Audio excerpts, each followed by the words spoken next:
How do you solve problems? Well, you do things right in the first place. You live right, you act right, you do the right things, you treat people right. When you prepare for good, good happens. We're going to talk about that next. Fred Hunt, my guest on Purpose Under Pressure.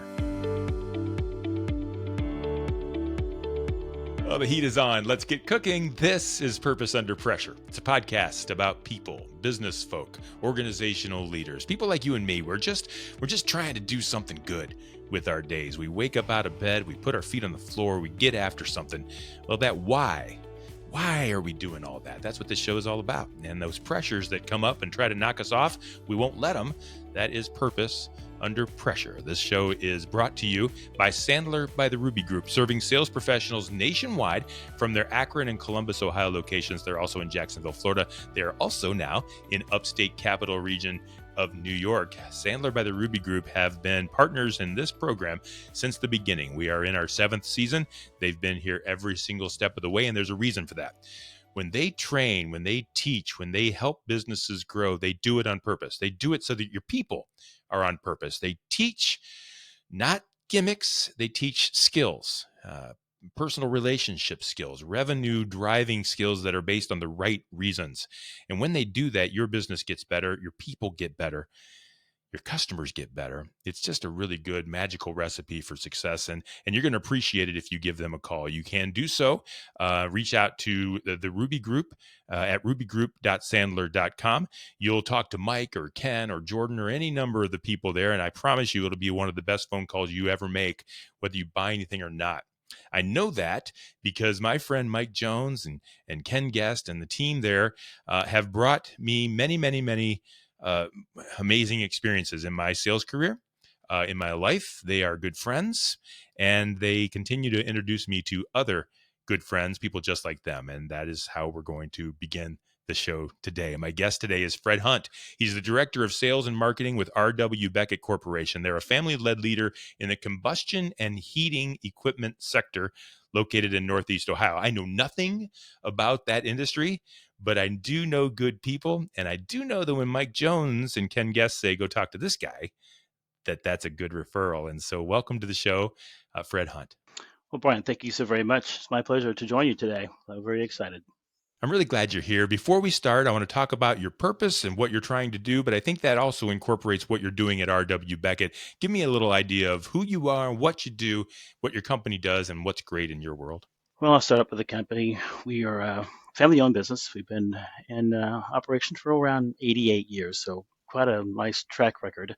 Mm. A lot to go along with that, but really started out providing just safe, reliable heat, really something of comfort for families across the United States. That we've grown and we've adjusted and we've added to that business today. But that's really what it is that we provide. For me, I manage the business side of the operation. I have the opportunity to lead sales and marketing as well as really kind of our organic growth charge across many of our divisions. So that's my to some degree day-to-day job. And for me, purpose-wise, it's really about growth of people, organizations, driving and showing the capabilities that we can have, and then fulfilling that through the individual person. I'll tell you, one of the things that really is most impressive for me about the organization that I work for is this is a very purpose-driven organization. And so, when we think about what we're doing, we have some core enduring values that we live by, and it's three things: it's excellence, it's integrity, and it's profound respect for the individual. We live that every day, and it really helps me because it's really important to me as well. And so you seem like a very good man, a very driven man with the right principles. I'm interested in, is it a passion for the HVAC world? Or, and it could be, or is it a passion for people? How does this go together and satisfy your driven purpose? Yeah, so I would say that the passion for the HVAC world is acquired. Yeah, For me, right. really, the really focus for me has always been that of people and organization and organizational growth and success. That's been the ethos for me, the thing that kind of keeps me going and gets me excited daily. So that goes back to even my developmental history. One of the things that I did right after the college was commissioned as an officer in the Air Force. You see some of the planes even over my shoulder here that I flew back in for many years. What I found was that, well, I really enjoyed that, and it was a great, fun, exciting career to have most times. Sometimes it was, not so much that. But really, I found that I enjoyed was the leadership aspect of that, the ability to help teams move. And I found that it was even more overriding than the desire to actually be in the cockpit.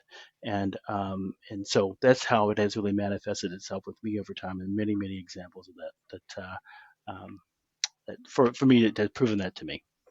So what kind of experiences can you share from your world in the cockpit and how that's affected the way you lead people? We all learn from our experiences. You spent time in the air and now you've got feet on the ground. What did you learn from the one that helps you drive the other? The theme of this show really is purpose under pressure. A lot of Yeah. things happen in that world of aviation that could be considered high pressure.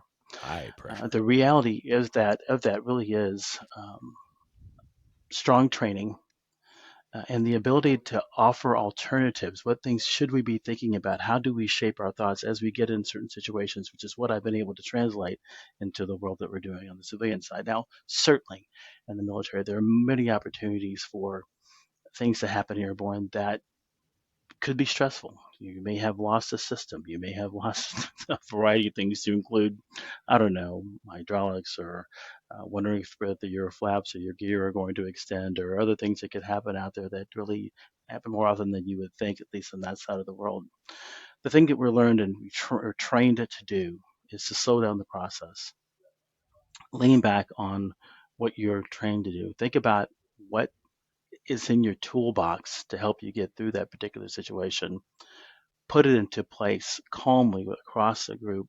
Think about the times you've heard um, a cockpit voice recording where you've ever heard anybody in that cockpit sound as if they were concerned. You don't hear that. And why? Because you've slowed the process and we really are working through that.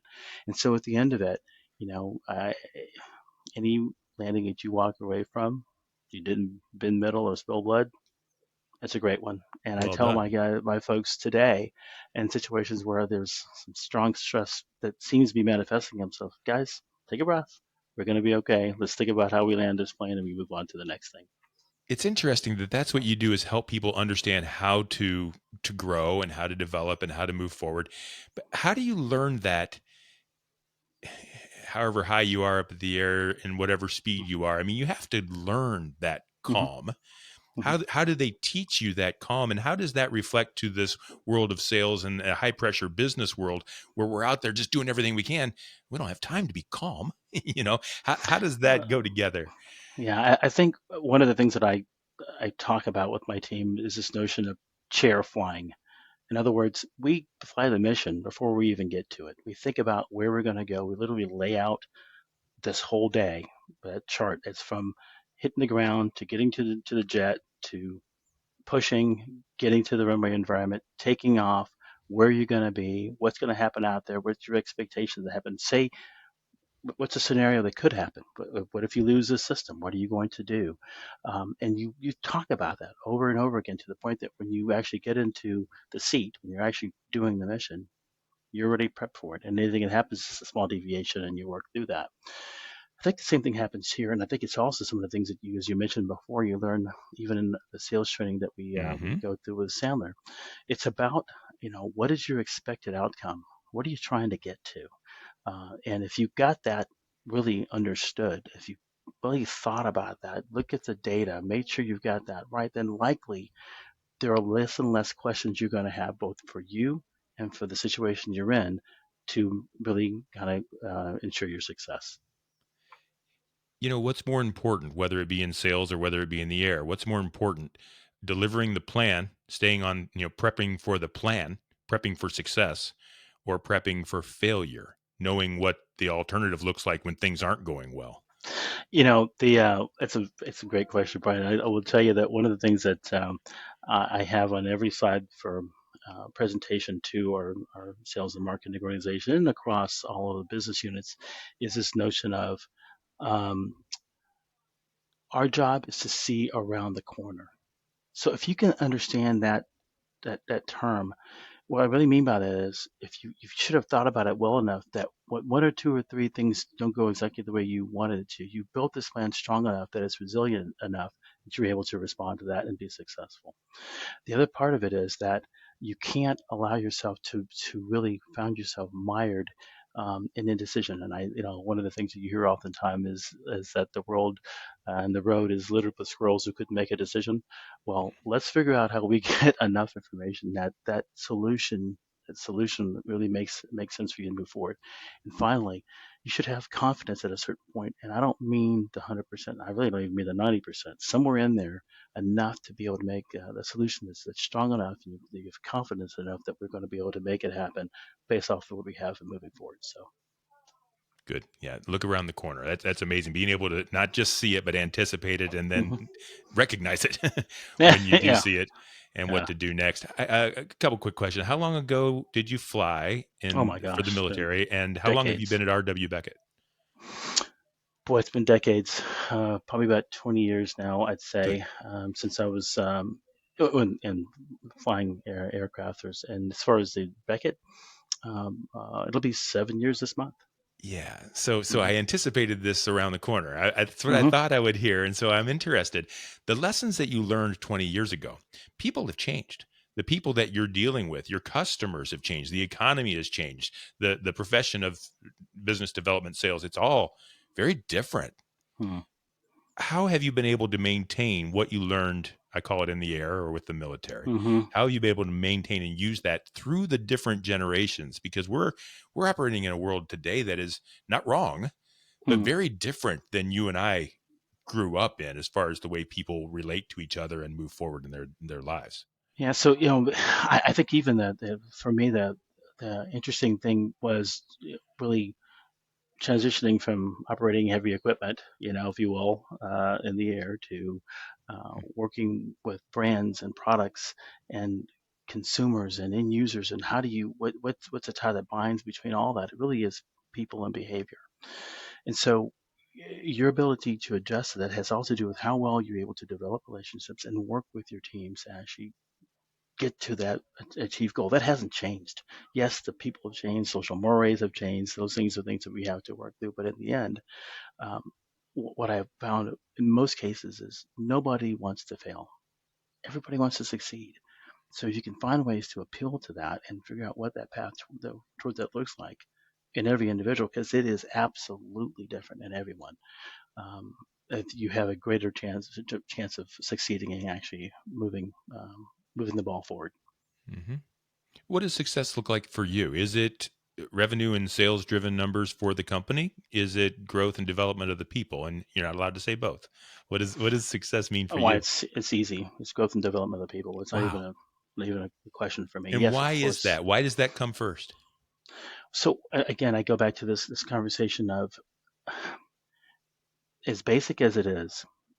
The reason why you have multiple, I'll use the Air Force as an example. You have multiple crews that are assigned per aircraft is because there's a survivability quotient that goes there. It just does, right? And so if what I am doing is not built to bring on those behind me to take and replace me or to help the business grow even greater, then I haven't done my job, right? I haven't trained these folks well enough to do that. So in my mind, if I can affect growth in a way that I have a strong group of folks that are able to step up and take that leadership mantle, then I haven't done it. So as an Mm. example, if I deploy and I'm a commander of a unit, I have a deputy who's doing that work. I don't even check in with that person when I'm gone because they're trained to do that. That's the role. And I feel like that's just really where my my special sauce is what I do. Yeah. And so how would you help someone, and maybe there's someone in your organization currently that's struggling. I know there are people listening. I was in sales for 35 years. I've had bad days, I've had We bad all weeks, have. I've had Yeah, bad right, years.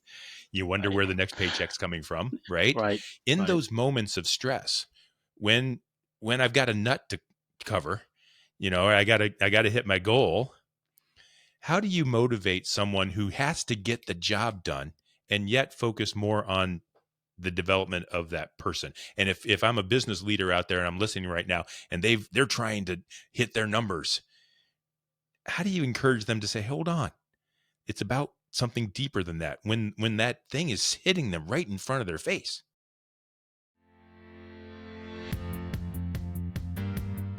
Everyone in the organization needs to know how to sell. Sales is the strength of any company. Whether or not you're in marketing, operations, or even finance, everyone has a strong shared accountability towards driving top-line revenue. Whether or not you're client-facing or talking over the phone, you're able to build a stronger level of rapport with the clients. Everyone in the organization shares that responsibility to know how to sell.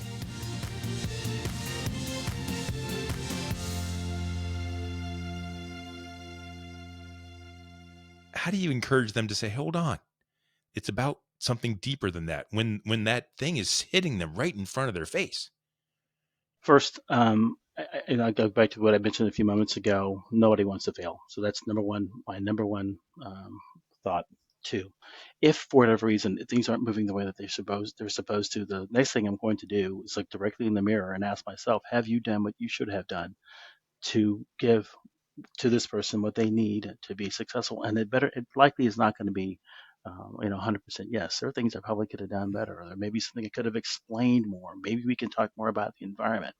So, as an example, with my direct reports, I generally have very personal calls with these guys every week. They're across the world, whether that be in Canada or UK or other places in the world, um, that I feel as if the information has to be there so that they understand the basis for which we're trying to make decisions. If you don't have the full information, it's impossible truly to be fully successful. So that's the first thing. Have we talked?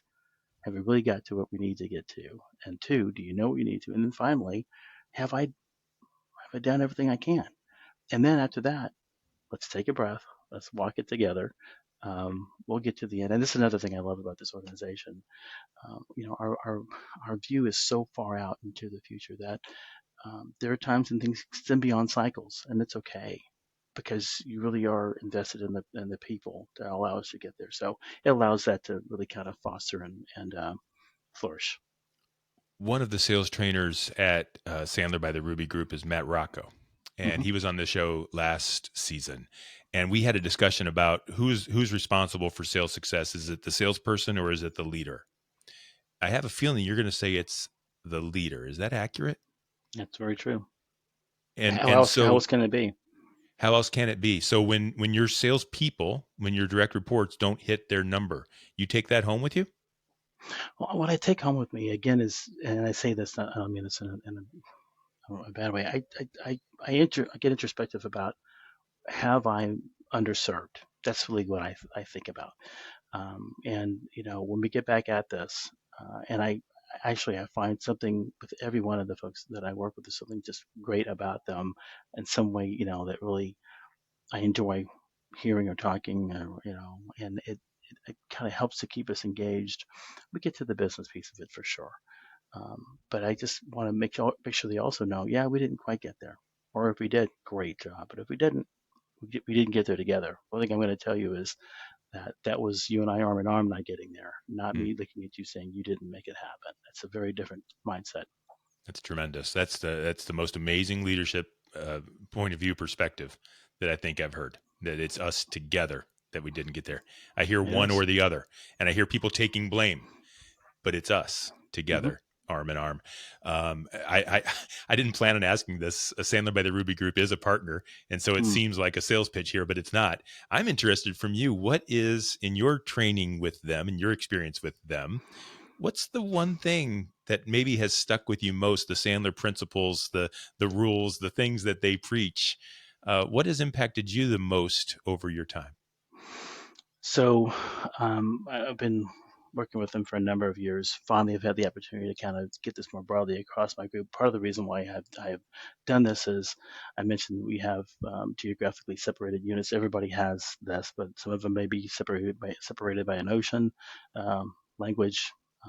even common language, with folks in the UK versus here in the US. It's Um, still different. Yeah. and what has we've been able to attain really across that is this common language across this group. This is the best gift we've been given for having used the system, because now when we talk about what a pre-call plan is, what an expected outcome is, those things, everybody now understands what we mean by that. For me, it's about this notion of equal business stature. I love this topic, this thing, because what it does is it says that while you as a salesperson are certainly very customer focused, you want to be able to get in and be able to react to that customer, do exactly what they are asking for, and to actually continue to keep that business. The reality is that there is opportunity for you to be able to, for them to feel the same way about you. You are delivering something for them. And if you understand that, when you're making that phone call, and if that phone call doesn't get returned as quickly as yours to them, have we got to the point where we're working together the way that we probably should? Those are things that really have been quite helpful for me to really think about in my interaction with our customers as well as with our internal teams. I love that idea of being able to speak the same language. You have so many people and so many different customers that you speak, and yet I imagine that they can all those customers and vendors and suppliers and everybody can imagine that this is how we work. And no matter who they talk to, Mm-hmm. they're going to get that kind of a perspective. So looking around the corner, you mentioned that. What's Mm-hmm. next for you? What's next for R.W. Beckett that is on the horizon from a business point of view, a culture point of view, whatever it might be, that's going to be a hurdle? It's going to raise some pressure that you're going to have to kind of overcome for success in the future for you and your organization. Well, I'd say, Ryan, one of the things that's been interesting over time is that we, for many, many years, have we've now had a pretty strong growth curve over the last 5 to 7 years. A lot of things are going on that are really seeing us continue to reach beyond where we had been before, even going into categories we hadn't participated in before, bringing new companies in, and folks from those companies. And then the big challenge has always been, and I think will continue to be, that integration piece. So when I am entrusted with the business leader from a new company that we have brought in, my goal first and foremost is one to get them to calm down, right? Understand that we are in this for the long haul. We're not going anywhere. And that when I tell you that it's excellence, integrity, and profound respect for the individual, we really mean it. And the only way that we can do that, that I can do that, is just through example and through just solid continuing to work together over time. When I tell you that I'm going to call you for no reason at all, but just to see how you're doing, I'm going to do that. Mm-hmm. And I probably won't ask you a thing about what's going on, in your business, because I remember last week you said you're going to do something. I want to hear about that, and then we're done. The reason why is because if what we are doing here can only survive the four walls that are around the virtual four walls, then I think we're doing it wrong. I think we're doing it incredibly wrong, because on the other side of this is a person who's got goals as well. So that's just my thought process around it. And speaking to that, and we'll kind of wrap up at this, what you're doing there inside those four walls. I know you have a Christian culture there Mhm. at your organization. Is that moving forward in a changing world? Is that something that's hard to foster, easy to maintain on purpose? How does that move forward? I know it's important to you, and I'm wondering how Yeah. if it raises pressures or concerns. Um, so if we use the biblical perspective to remain humble. And so, the first thing we say in our mission is, by God's grace, we will grow, relentlessly improve, and passionately serve our customers and each other. So if we can say, true to that, we can all say true to that, uh, we're fine. And initially, it's kind of, when folks recognize that this is a part of kind of who we are as a company, it seems a little different because you just don't see a lot of it. But the wonderful thing is, because we are privately held, that can be, really the underpinning, and it is. Mm-hmm. So I don't know that I see it necessarily as a challenge, as long as we stay true to that. And frankly, this is I'm telling you this from memory because I could ask anybody in my organization and they will tell you, they're able to tell you this because it's just something that we live. So yes, it's a challenge, Brian, it is. But I think that the hardest part is that when we even look at new folks, companies to bring in, we want to be sure that there's some element of of, of that with them existing, so that the hump is not so hard to get over, bringing them in. So Tremendous. I think I think when you do things the right way, and this is a little bit Sandler by the Ruby Group, Sandler in mhm. general, when you do things the right way and you do things on purpose for the right reasons, it's interesting how those problems don't always even show up. You might see them around the corner, but they sort of dissipate when you're operating under the right fundamentals and the right morals and the right ethics and the right code. And I think you're living that out. And maybe that's why it seems like, we're doing okay. Well, the problems are out there, but you're just handling things well. Would that be accurate? A couple of things come to mind when you say that. One, it allows you to be at peace if that means something to you, Yes. especially as it relates to decision making. They're really easy Yeah. because you know which side of the ledger, that you need to be on.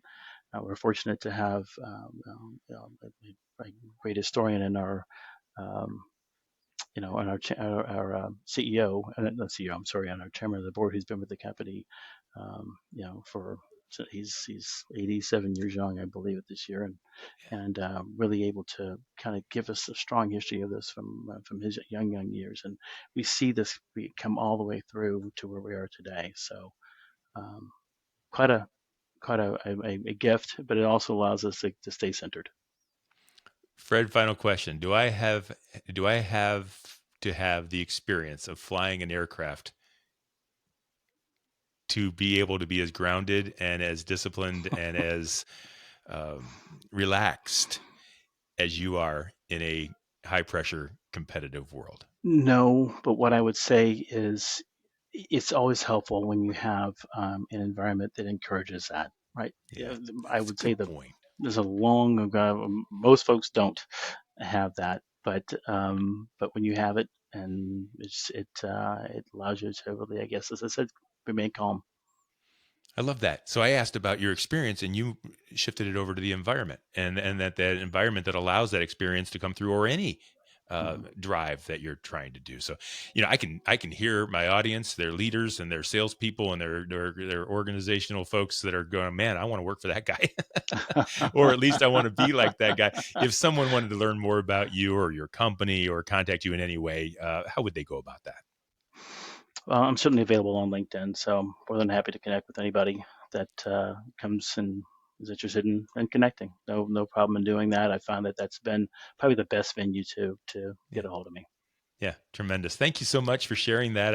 I really do value the idea that through your own experience and through who you know that you are and who you were made to be, you've been able to find a partner in Sandler. You've been able to find an organization that believes the same way. I mean, you've built this team around you that's allowing you to build an even bigger team to impact the world. And congratulations to you for getting that done. Well, it's been my pleasure, Brian. Thank you so much for having me on today. It's so rare that we get a chance to have these kind of conversations, so I'm really enjoying having the time to do just that. No, me too. If you can see the video, you can see the big smile on my face. I just love when people are real and doing the real things and doing the right things. And I think you just met someone that is just that. Fred Hunt, Director of Sales and Marketing with R.W. Beckett Corporation. My guest on Purpose Under Pressure today, brought to you by Sandler by the Ruby Group. Sellers are under pressure to perform. We talked about that. Sandler helps you to succeed on purpose. You'll find all past episodes of Purpose Under Pressure at brianmediastrategies.com/podcast. And wherever you stream your favorite shows, we do this every week. And we will see you next time on Purpose.